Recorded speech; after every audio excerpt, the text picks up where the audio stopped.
आ जाओ निंगटी। मेरे आए थे, अब शाम को क्या खबर लाए हो? अरे पकड़ लिया बदमाश को। मुझसे बचकर कहाँ जाएगा?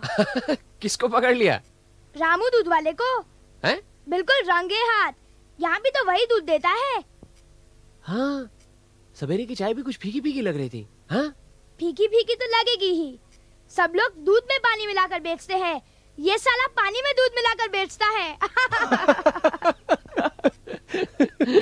हमारे घर के पास एक ऊंचा पेड़ है, मैं वहाँ चढ़ गया और आपके ही दूरबीन से उसके घर को ताकता रहा। उसने एक घड़ा पानी भरा और फिर अपने झोपड़ी के बाहर उसमें 2 लूटा दूध डाला। बस मैं फौरन पेड़ से उतरा और भागा उसके घर की तरफ। वो घड़ा वही रखवाया और दूसरा दूध लेकर निकलने को कहा। शाबाश निंगटी, तुमने तो ब्योमकेश को भी पछाड़ दिया। अरे नहीं, मैं तो इनका शागिर्द हूँ। सब कुछ इन्हीं से तो सीखा है। ओह, लाइए एक सिगरेट दीजिए। हैं? निंगटी, तुम्हारे घर में काफी दिनों से मैं एक खूबसूरत लड़की देख रहा हूँ। कई बार मैंने उसे घर से बाहर निकलते देखा। ओह, है ना, हमारे मौसा जी के दोस्त की लड़की है। ढाका के दंगे में उसके माता पिता गुजर गए। लड़की किसी तरह भागकर कलकत्ता आ गई। मौसा ने उसे अपने घर पर रख लिया। चल भाग ऐसे अब। अरे एक मिनट, सिगरेट तो पी लूं। अगर मौसी ने कहीं देख लिया ना तो मार मार कर चमड़ी उखेड़ देंगी।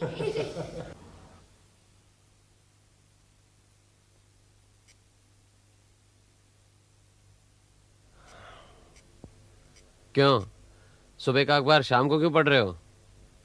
सुबह पढ़ नहीं पाया था। वैसे भी आजकल अखबार पढ़ने में कुछ मजा नहीं आता। क्यों, क्या हुआ? सिर्फ मौत की खबरें हैं। ये देखो, चिटगांव से एक हवाई जहाज कलकत्ता पहुंचने से पहले ही समुद्र में जलमग्न हो गया। कोई भी यात्री नहीं बचा। पाकिस्तान एयरलाइंस का जहाज था। अब देखो यहाँ कितनी बड़ी सूची दी है यात्रियों की और कर्मचारियों की, जो बेचारे हैं नहीं इस दुनिया में। हेलो अजीत बाबू, आप फौरन ब्योमकेश बाबू को लेकर हमारे यहाँ आ जाइए। क्यों, क्या हुआ? हेना मलिक मर गई। है? वही हेना मलिक जिसकी तुम आज दिन में बातें कर रहे थे? हाँ हाँ वही। कैसे मर गई? छत से गिर गई। और मौसा जी भी आज घर पर नहीं है। आज शनिवार है ना, शनिवार और इतवार को मौसा जी घर पर नहीं रहते हैं। और पुलिस भी आई है।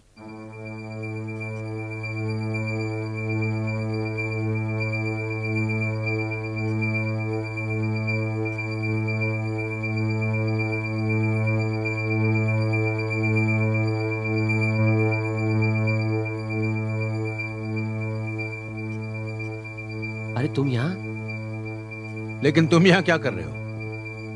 बस अभी अभी आए, निंगटी ने बुलाया था। अच्छा, परिवार के लोगों को जानते हो? जी नहीं। अच्छा, मैं परिचय करा देता हूँ। आप है रवि वर्मा, संतोष समद्दार के सेक्रेटरी, यहीं पे रहते हैं। आप है चमेली दीदी, संतोष समद्दार की पत्नी। फिर है संतोष समद्दार के जुड़वा लड़के उदय और जुगल। और ये है नेंगटी और चिंगड़ी, यहीं पे काम करते हैं। आपको क्या लगता है, मौत महज दुर्घटना है या और कुछ? अब तक जो प्रमाण मिले उससे तो दुर्घटना ही लगती है। डॉक्टर का कहना है कि ऊपर से गिरने की वजह से गर्दन की हड्डी टूट गई, मृत्यु उसी कारण हुई है। इन सब के बयान ले लिए? हाँ, सिवाय घर के मालिक संतोष समद्दार के। सुना है कि सप्ताह के अंतिम दिन, मतलब शनिवार और रविवार, वो यहाँ नहीं रहते। और आज तो शनिवार है। अच्छा, इनके जो बयान है उनकी कॉपी मुझे मिलेगी? हाँ हाँ, पर कल शाम को। ठीक है। अरे छोड़ छोड़, तूने हीना को मारा है कमीने, तूने? मैंने तूने मारा है लोगों को, तूने मारा है लोगों को। अरे हीना को किसी ने नहीं मारा, क्यों परिया मार रही है? चुप रहिए, खुद छत से गिरकर मर गए। तू जा अपने कमरे में जा। चिगल भैया, मैं बात करती हूँ।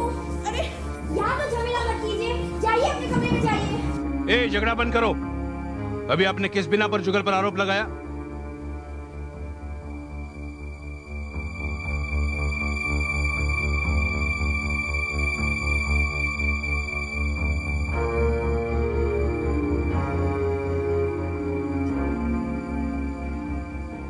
माँ, बाप, बेटी, सबकी अपघाती मृत्यु। विधि का विधान भी अजीब है।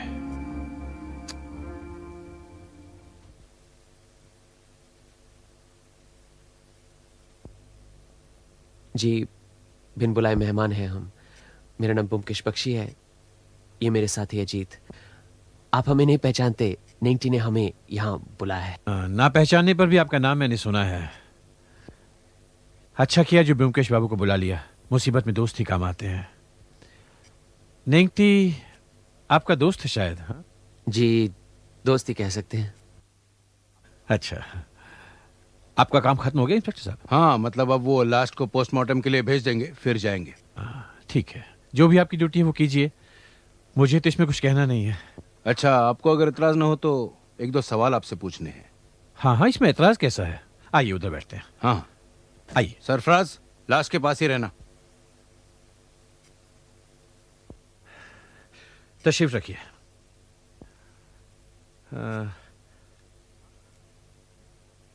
आप लोग शायद हिना के बारे में पूछताछ करने आए हैं।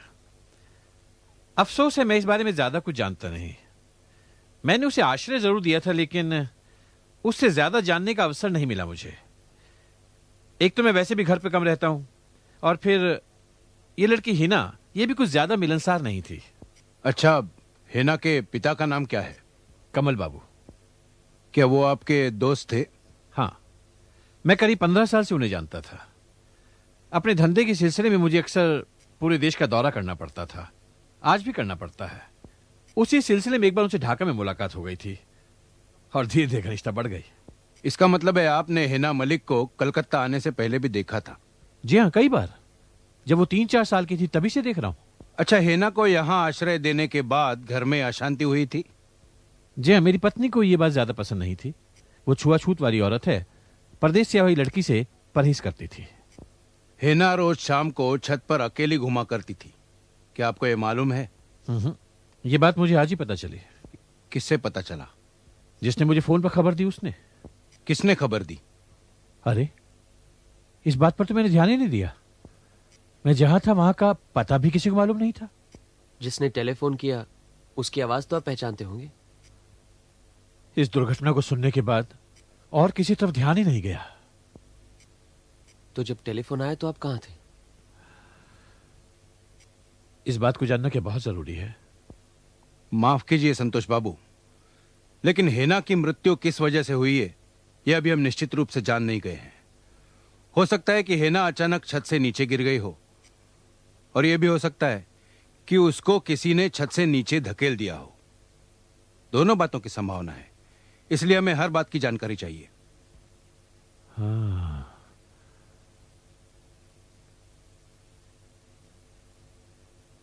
हिना के छत से धकेल दिए जाने की संभावना भी है? जी। कौन धकेल सकता है? यह तो तहकीकात के बाद ही पता चलेगा। मैं कहां था, अगर यह जानना बहुत ही जरूरी है तो मैं आपको बताता हूं, लेकिन यह मामला मेरे जीवन का बहुत ही गुप्त और निजी मामला है। बात इधर उधर ना फैले तो अच्छा है। आप निश्चिंत रहिए, यह बात हम तक ही सीमित रहेगी। धन्यवाद ब्योमकेश बाबू, अच्छा हुआ कि आप भी यहीं पर हैं। मैं इस मामले में आपको अपने परिवार के हितों की रक्षा हेतु नियुक्त करना चाहूंगा। जी, बहुत बहुत धन्यवाद। देखिए, मैं भी कोई दूध का धुला नहीं हूं, मुझ में भी कुछ खामियां हैं, और उनमें से एक बुराई यह है कि मुझे कीर्तन और गाने सुनने का बेहद शौक है। आपने कीर्तन गायिका सुकुमारी का नाम सुना होगा। वो अक्सर महफिलों और सभाओं में कीर्तन गाती है। करीब 10 साल पहले मुझे एक महफिल में उसका गाना सुनने का मौका मिला और मैं मुग्ध हो गया। मेरी घरेलू जिंदगी बहुत सुखमय नहीं थी, इसलिए शायद मैं उसकी ओर आकर्षित भी हो गया। काफी दिन तक यूं ही छुप कर आना जाना रहा, लेकिन मुझे उसके साथ एकांत नहीं मिला। उसके घर में अक्सर भीड़भाड़ लगी रहती थी, इसीलिए एक दिन नमस्ते जी। नमस्ते। नमस्ते।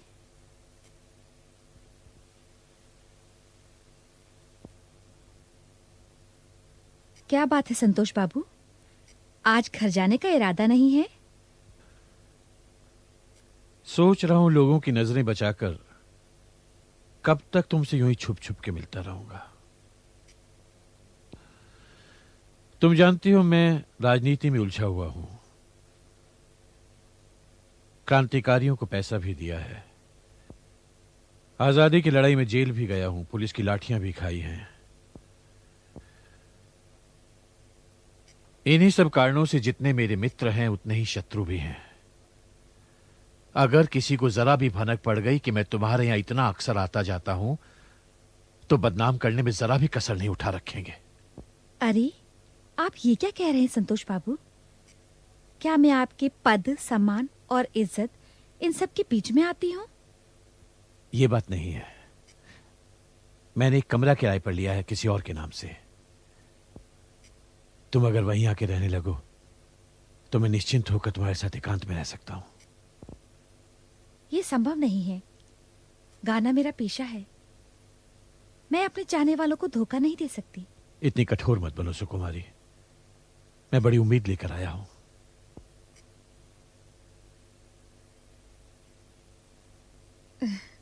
फिर एक काम करते हैं, मैं यहीं रहूंगी, यहीं से अपना काम करूंगी। सप्ताह में 2 दिन, शनिवार और रविवार, मैं आपके उस मकान में चली जाऊंगी। चलो ठीक है, यही सही। पिछले 10 साल से यही सिलसिला चला आ रहा है। मैं हर शनिवार को ऑफिस का काम खत्म करके सीधा उसी मकान पर पहुंच जाता हूं और फिर सोमवार को सीधा वहीं से ऑफिस चला आता हूं। आज भी दोपहर बाद 3:30 बजे मैं वहां पहुंचा था और रात 8 बजे हिना की मौत की खबर सुनकर सीधा यहां चला आया। अच्छा, 1-2 सवाल और फिर हम यहाँ से चले जाएंगे। जी हाँ, पूछिए। उस किराए के मकान में कोई नौकर वगैरह हैं? जी नहीं, हमने जानबूझकर नहीं रखा। फिर वहां फोन क्यों रखा? मुझे जरूरत नहीं थी लेकिन सुकुमारी को थी। डायरेक्टरी में भी उसका जिक्र नहीं है। अपने सेक्रेटरी रवि वर्मा को भी ये नंबर नहीं दिया था? जी नहीं। इस फोन के बारे में और किसको पता है? किसी को नहीं पता। और कुछ? अच्छा संतोष बाबू, आज के लिए इतना काफी है। जरा हिना का कमरा एक बार देख लें।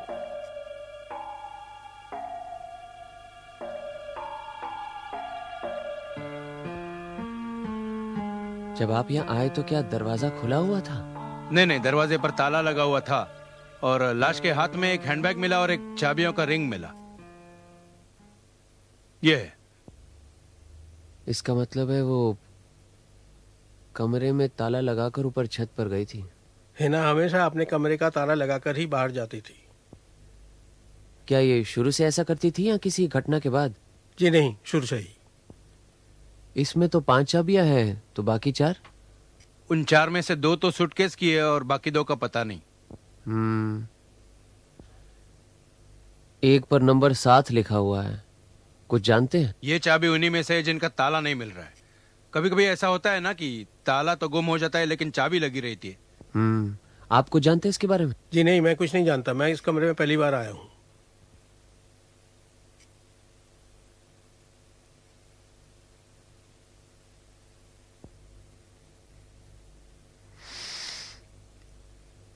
गुलाब तो ताजा है। यहाँ क्या बाहर बगीचे में गुलाब भी हैं? जी हाँ। जरूर किसी ने बाहर से फेंका लगता है। कौन हो सकता है? जी मुझे नहीं मालूम।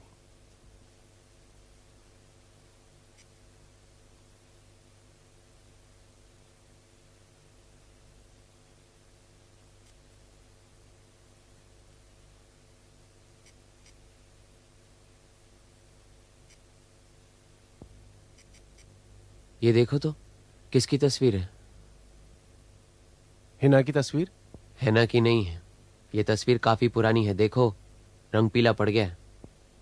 इसमें जो औरत है वो करीब 24-25 साल, हाँ 24-25 साल की लगती है। दिखाओ जरा। मुझे तो लगता है हिना की माँ की है। पता लगता है हिना ने अपनी सुंदरता कहाँ से पाई।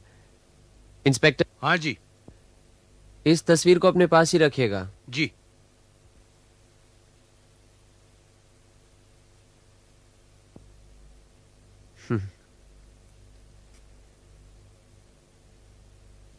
इंस्पेक्टर, ये जो 2 संदूक यहाँ पर पड़े हुए हैं, इनको आपने अच्छी तरह देखा है? हाँ देख ले, इसमें सिर्फ महिलाओं के कपड़े हैं बस। चलिए छत पर चलते हैं। हाँ आइए। आपको आने की जरूरत नहीं, हम खुद ही जाकर देख लेंगे रवि जी। लेकिन ब्योमकेश जी अभी रात को कुछ नजर नहीं आएगा, कल सुबह सुबह देख लेते हैं। आइए। ये दरवाजा तो दोनों तरफ से बंद किया जा सकता है, कुंडिया दोनों तरफ है। जब आप ऊपर आए तो क्या ये दरवाजा बंद था या खुला? नहीं, खुला था।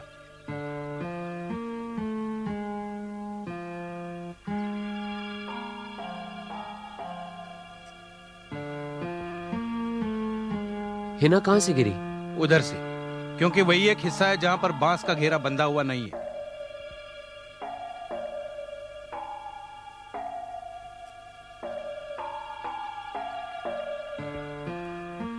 इसका मतलब है कि हिना यहाँ से छत पर आती है, चप्पल उतारती है, चटाई पर बैठती है, फिर करीब 10-15 फुट तक वहां तक जाती है और नीचे झांकती है।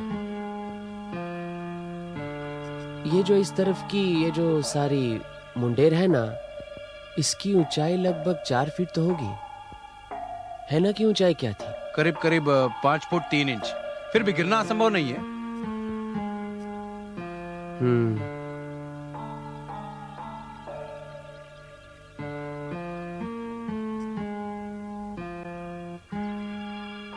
कोई तगड़ा इंसान भी इस बांस के जरिए ऊपर चढ़ सकता है। हाँ निंगटी, आओ। बोकिश बाबू। अरे तू कहां से सुबह सुबह आ गया? सब ठीक है? बिल्कुल नहीं, कल रात हमारे घर में एक और घटना हुई। अच्छा, क्या हुआ? सिगरेट। सिगरेट तेरे। ये ले, अब पीना मत। हाँ बोल। कल रात किसी ने हिना के कमरे को आग लगाकर जला दिया है। क्या पूरा घर जल गया? नहीं, सिर्फ हिना का कमरा।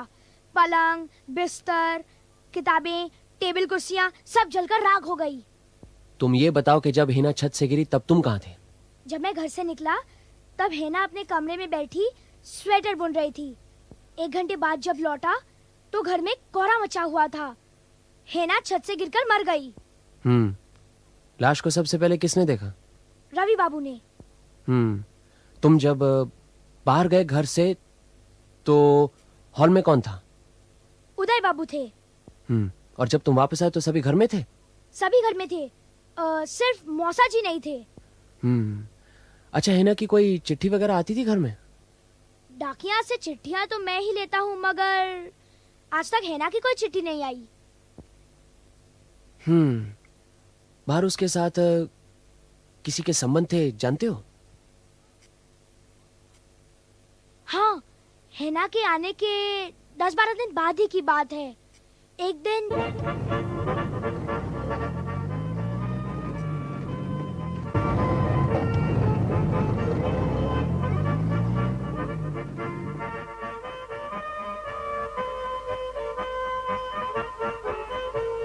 मैंने सोचा यूं ही कोई आ जा रहा है, लेकिन 10-15 दिन बाद वही माउथ ऑर्गन की आवाज फिर से सुनाई दी। मैं सतर्क हो गया और दौड़कर नीचे जाकर देखा कि बात क्या है।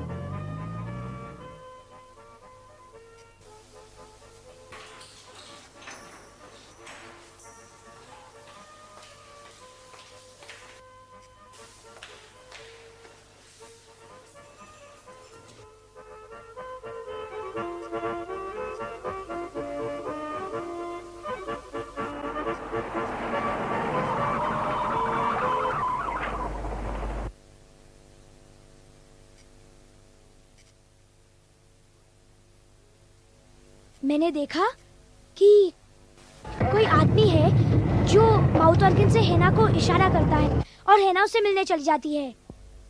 कब लौटती है? करीबन 1 घंटे बाद। अच्छा, तो कहाँ जाती थी सुबह, मालूम है? क्या मालूम, मैंने कभी दूसरी टैक्सी लेकर उनका पीछा नहीं किया। इतने पैसे कहाँ है मेरे पास। अच्छा, आखिरी बार कब गई थी? करीब 10-12 दिन पहले। अच्छा चलो, अब तुम जाओ, घर जाओ, चलो। एक और मिलेगी? अरे भाग अब, चल।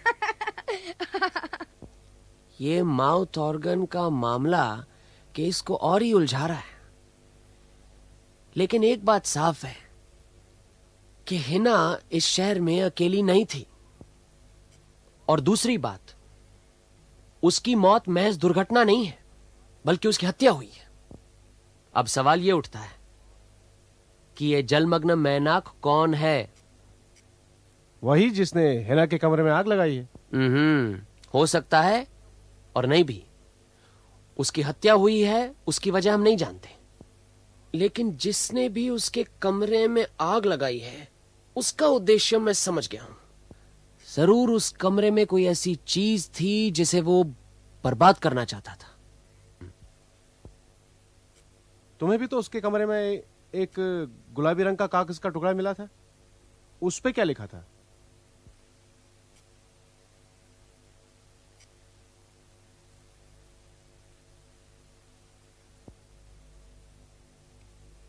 देखो, ये कविता सही है कि नहीं? तीर की तरह चुभ गई है मन में तुम्हारी मद भरी हंसी की एक झलक, बिन कारण दे सकती है सजा तुम्हारे रसीले होंठों की ललक। कैसी है? ठीक ही है, पुरानी किस्म की कविता लगती है।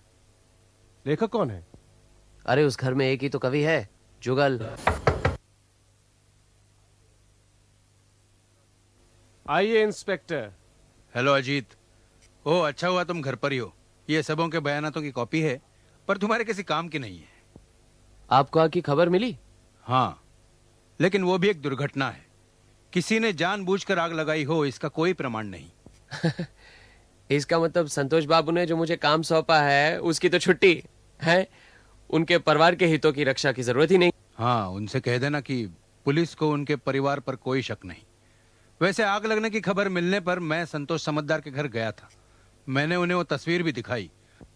उन्होंने कहा कि ये तस्वीर हिना की माँ की ही है। अच्छा। पोस्टमार्टम की जो रिपोर्ट है वो क्या कहती है? रीढ़ की हड्डी टूटकर भीतर धंस गई थी और अचानक मौत की यही वजह थी। मौत 5:30 से 6 बजे के बीच हुई है। अच्छा, मैं चलता हूँ, ये रिपोर्ट देने ही आया था। अच्छा, आइए।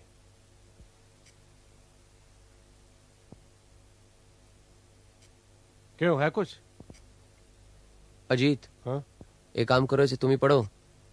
देखो कोई खास बात है ही नहीं। मैं जरा होकर आता हूं। आइए आइए, क्या खबर है? बस। आज आपके साथी नहीं आए? नहीं, उसे आपके यहाँ भेजा है किसी काम से। अच्छा अच्छा। आपने शायद सुना होगा कि पुलिस को तो पूरा यकीन है कि हिना की मौत सिर्फ एक दुर्घटना ही थी। चलो अच्छा हुआ, इस बात से मन बहुत परेशान था। आइए।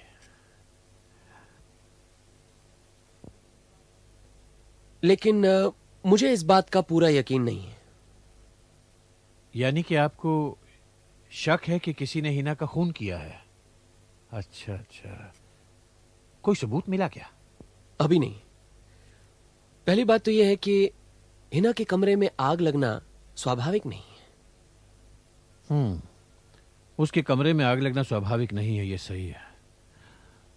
और दूसरी बात यह है कि इस शहर में हिना किसी से परिचित थी जिससे वो अक्सर मिलने जाया करती थी। हाँ, जहां तक मुझे मालूम है इस शहर में उसका कोई परिचित नहीं था।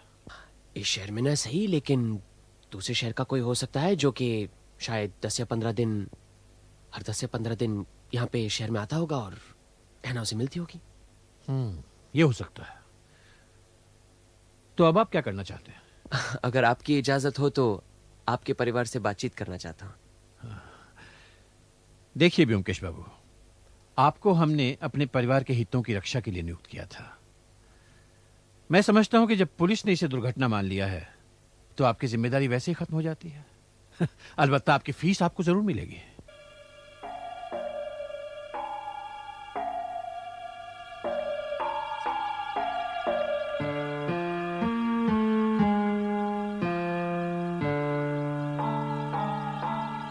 क्या सोच रहे हो बमकेश बाबू? सोच नहीं रहा, देख रहा हूं। क्या? ये देख रहा हूं कि ये मजदूर कितनी आसानी से मचान के सहारे ऊपर छत तक पहुंच जाते हैं। और वो देखो, यहां से अंदर आने और जाने का रास्ता।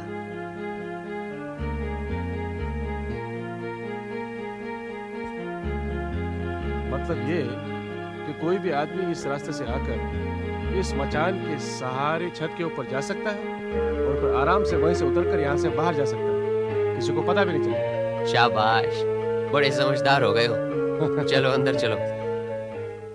क्या है ये? कुछ नहीं है ना, पढ़ने देना। आइए। तुम क्या कविता भी लिखते हो? कभी कभी यूं ही लिख लिया करता हूँ। अच्छा, ये तुमने लिखी थी? जी। इसका मतलब है कि तुम हैना से प्यार करती थी? प्यार? क्या पता, पर जब तक हैना जिंदा थी एक अजीब सा नशा चढ़ा रहता था, पर अब वो नशा धीरे धीरे उतर गया। अच्छा, हैना के कमरे में तुमने एक गुलाब फेंका था?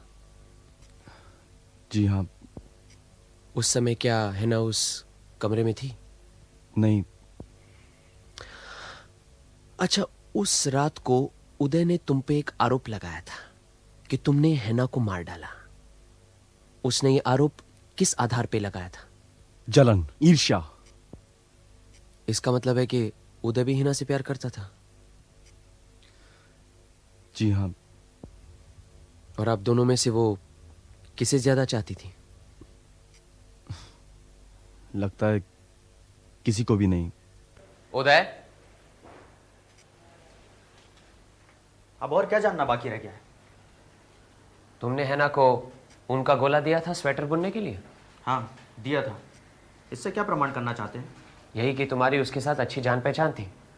उस दिन जब हैना छत पर गई, तुम भी उसके पीछे पीछे गए? नहीं।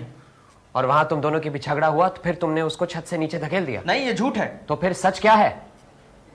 मैं हिना के पीछे पीछे गया जरूर था, पर मेरे वहां पहुंचने से पहले ही हिना ने छत का दरवाजा बंद कर दिया था। मैं हिना से प्यार करता था, हिना भी मुझसे प्यार करती थी। हैना किसी से प्यार करती थी या नहीं, तुमसे नहीं करती थी। हैना तुम्हें अपनी उंगलियों पर नचा रही थी।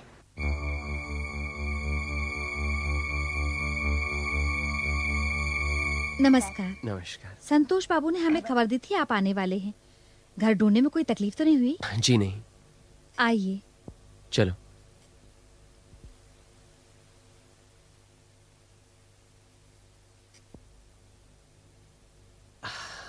आपका ज्यादा वक्त नहीं लेंगे, बस 2-4 सवाल करने हैं।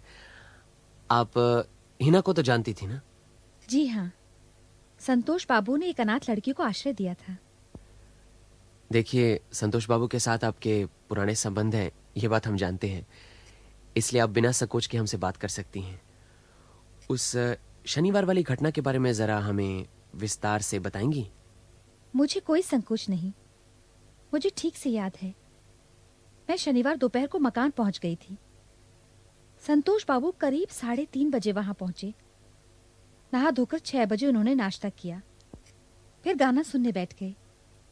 गाना चल ही रहा था कि 8 बजे फोन बज उठा। फोन संतोष बाबू ने ही उठाया। फोन रखकर कहने लगे कि मुझे तुरंत घर जाना होगा, हेना छत से गिरकर मर गई है, और फौरन चले गए। किसने टेलीफोन किया था? ये मुझे नहीं मालूम। हाँ, नेंगटी क्या हमेशा फोन के पास बैठा रहता है? अच्छा, एक बात बता, वो माउथ ऑर्गन बजाने वाला वापस टैक्सी में फिर आया कि नहीं? अच्छा, हाँ बस ठीक है। कह रहा है कि हिना की मौत के बाद वो वापस आया ही नहीं। क्या वजह हो सकती है? भाई, कई वजह हो सकती है। या तो उसे हिना की मौत की खबर मिल गई होगी, या तो बीमार पड़ गया होगा। अजी, हाँ? जिस दिन हिना की मौत हुई, वो दिन तुम्हें याद है? अरे याद क्यों नहीं होगा, परसों की तो बात है। तुम्हें याद है उस दिन तुम अखबार पढ़ रहे थे शाम को? उसमें लिखा था कि वो जो विमान है कलकत्ते की उड़ान पर था, और कलकत्ता पहुंचने से पहले ही वो समुद्र में गिर गया था। वो पेपर कहाँ है? यहीं कहीं होगा। हाँ, देखो देखो, पेपर लाओ।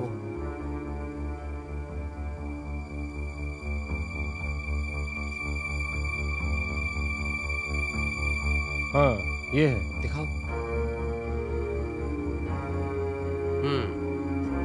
अब पहला कदम ये है कि इन चारों पर कौन, संतोष समादार, रवि वर्मा, जुगल और उदय, हाँ। इन चारों पर निगरानी रखनी है। जिम्मेदारी तुम्हारी है।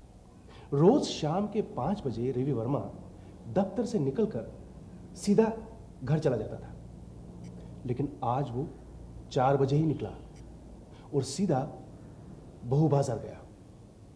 मैं उसके पीछे पीछे हो लिया। बहू बाजार में एक छोटा सा होटल है, शहनाज होटल। नीचे रेस्टोरेंट है और ऊपर रहने की जगह। वहां पर ईस्ट बंगाल और पाकिस्तान से लोग आते जाते रहते हैं। रवि वर्मा सीधा ऊपर चला गया और मैं चुपके से उसके पीछे हो लिया। उसने एक कमरे का ताला खोलने के लिए चाबियों का गुच्छा निकाला और ताला खोलने की कोशिश की, लेकिन कोई चाबी लगी नहीं। झुंझलाकर वहां से निकल गया। उसके बाद मैं उस कमरे तक गया, देखा ताला लगा हुआ था और उस कमरे का नंबर था 7।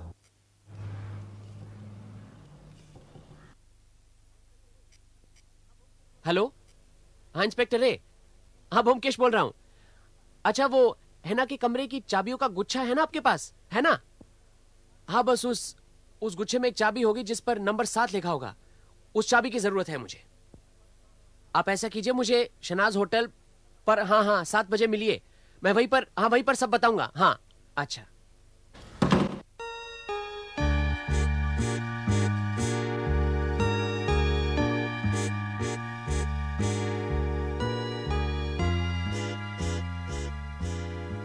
क्या हाल है कमरे नंबर 7 का? हाल तो ठीक है, और कोई नहीं है। यहीं पर है ना? हाँ, वो रहा। रिहा पे काम कीजिए, उस मैनेजर को बातों में उलझाइए। हम दोनों तब तक अपना काम करके आते हैं। ठीक है? मैनेजर इस तरफ है।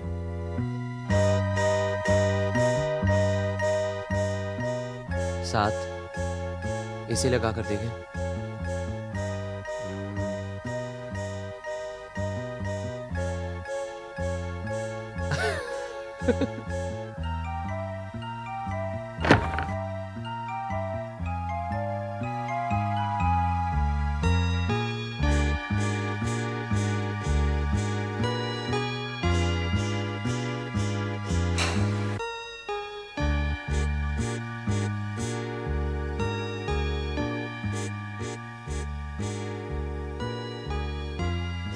ये दूसरी चाबी मुझे लगता है अलमारी की होगी। हाँ, देखो।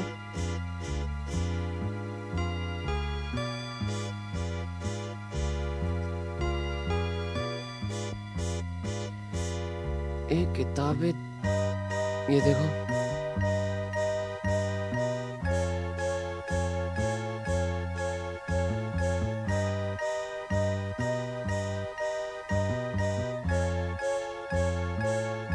रुबाइयाँ उमर खयाम।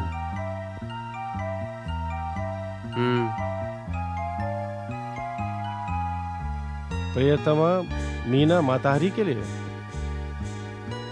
रखो इसे। ये देखो।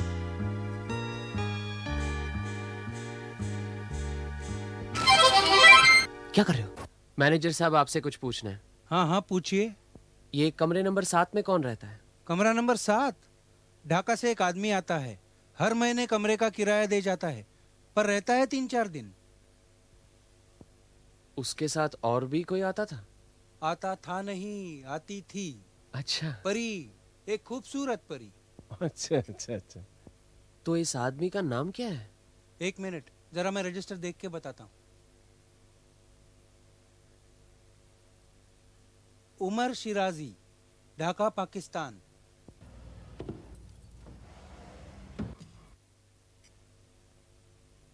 ये उमर खयाम तो समझ में आया, लेकिन ये उमर शिराजी कौन है?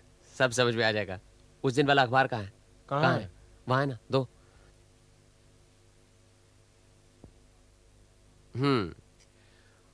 वो जो पाकिस्तान एयरलाइंस का विमान है ना, जो दुर्घटनाग्रस्त हो गया था, हाँ, उसमें मृतकों की सूची में तुम्हें वो नाम मिलेगा। कहाँ है? देखो, ये देखो, नेविगेटर उमर शिराजी।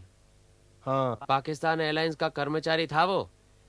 ये वही शख्स है जो माउथ ऑर्गन बजाकर हिना को इशारा करता था। अचानक संतोष बाबू, हिना मालिक को छत से इतनी बेरहमी से किसने नीचे फेंका, इसका मुझे पता चल गया। किसने फेंका? आपने, संतोष समझदार ने। साबित कर सकते हो? अभी नहीं, लेकिन खून करने का आपका क्या मकसद था, यह साबित कर सकता हूं। ये बात है। मैं आप पर मानहानि का मुकदमा दायर करके आपको जेल भिजवा सकता हूं, यह मालूम है आपको? मेरे खिलाफ मुकदमा दायर करने का आप में साहस नहीं है। आपने अपने परिवार के हितों की रक्षा करने के लिए मुझे नियुक्त किया था, सो मैंने किया। अब न जाने किस वजह से पुलिस ने छानबीन बंद कर दी है, इसे मुझे कुछ लेना देना नहीं है। सत्य को जानना सबका कर्तव्य है, सो मैंने कर्तव्य का पालन किया है।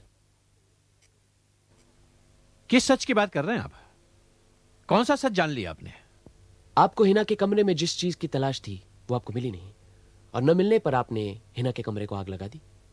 वो चीज मुझे मिली है, उमर खयाम की रुबाइयां और बहुत सारे खत और दस्तावेज। क्या चाहिए आपको? रुपया? मुझे खरीदने की रकम आपके पास नहीं है। आपने विश्वासघात किया है, इसकी सजा आपको मिलनी चाहिए। हिना के मां मीना के साथ आपका प्रेम था। इस देश के विभाजन के समय आप अक्सर ढाका जाया करते थे, वहीं उसे मिलते थे। आप तो उसके प्रेम में इतने लट्टू हो गए थे कि आपने तो धर्म बदलकर उससे शादी भी कर ली थी, और फिर आपने कलकत्ते की आधी जायदाद उसके नाम कर दी। शादी और जायदाद के कागजात उसने बड़ी हिफाजत के साथ अपने पास रख लिए कि कहीं आप उसे धोखा ना दे दे। फिर अचानक उसकी मौत हो गई। कागजात उसने अपनी बेटी हिना को सौंप दिए। हिना का एक प्रेमी था, उमर शिराजी। दोनों ने आपको ब्लैकमेल करने का षड्यंत्र रचा। वो तो यहां आकर आपके सर पर बैठ गई और आपको ब्लैकमेल करने लगी। क्यों? और कुछ जानना चाहते हैं आप? ब्योमकेश, वो सारे कागजात मुझे दे दो, मैं तुम्हें मुंह मांगी रकम दूंगा। कल से आपका असली चेहरा इन खतों के साथ धारावाहिक रूप में समाचार पत्रिकाओं में छापा जाएगा। चलता हूं।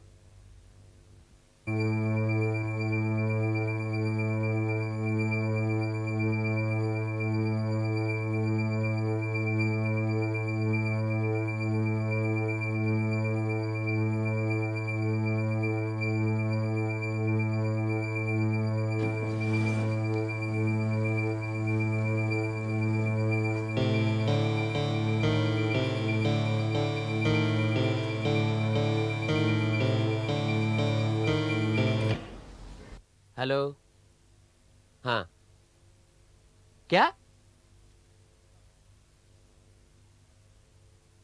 कब?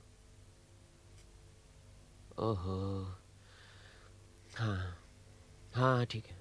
हाँ, क्या हुआ? संतोष समझदार ने खुदकुशी कर ली। हैं? कब? कल रात अपने ऑफिस में।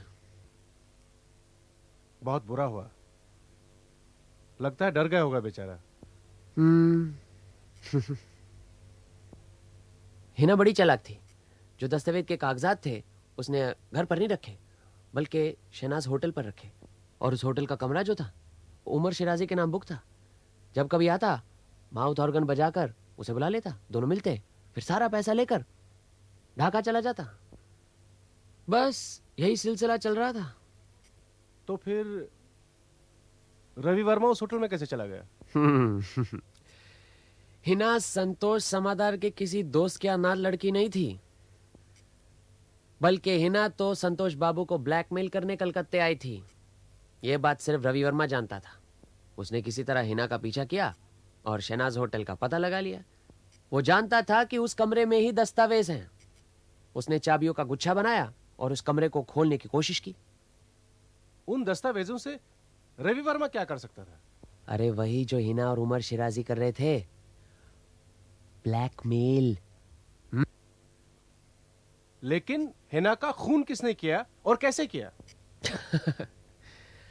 हर 10 या 12 दिन के बाद उमर शिराजी का जो हवाई जहाज था वो कलकत्ते आता था।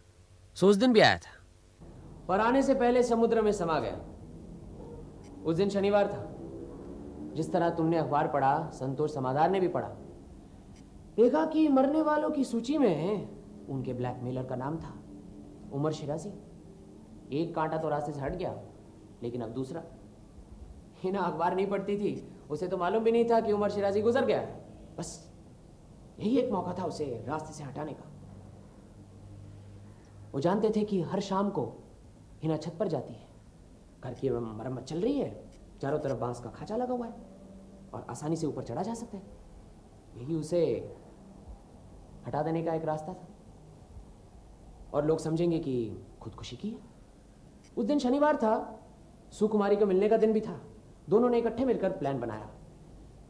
संतोष समादर पीछे की गेट से अंदर अहाते में आए, बांस के द्वारा ऊपर चढ़े, छत पर पहुंच गए। हिना ने उन्हें देखा। वो देखकर ये जान गई कि मामला क्या है। घबराई, भागी होगी, किनारे पर पहुंची। संतोष बाबू ने उसे धक्का देकर नीचे गिरा दिया। उसके बाद छत पर ऊपर आने की जो कुंडी थी उसे खोल दी। जिस रास्ते आए थे उसी रास्ते वापस चले गए। कुंडी क्यों खोली? कि जिस आदमी ने खून किया है वो ऊपर कैसे आया, ये बात एक पहेली बनकर रह जाए। फिर वापस गए। आधी रात के बाद घर आए, उसके कमरे में गए। सोचा कि दस्तावेज वहीं होंगे। बहुत ढूंढा लेकिन दस्तावेज नहीं मिले। फिर पेट्रोल छिड़कर कमरे को आग लगा दी। मौसा जी, संतोष बाबू तो चल बसे। हिना के खूनी को पकड़ पाए? हाँ, पता तो चल गया। तुम कैसे है? सचमुच पता चल गया? तुम्हें पता चला? अरे मैं तो शुरू से ही जानता था। अच्छा शुरू से ही जानते थे? अच्छा बताओ तो कौन है? हमारे मौसा जी। हैं? तुम्हें कैसे पता चला? मैंने अपनी आंखों से देखा।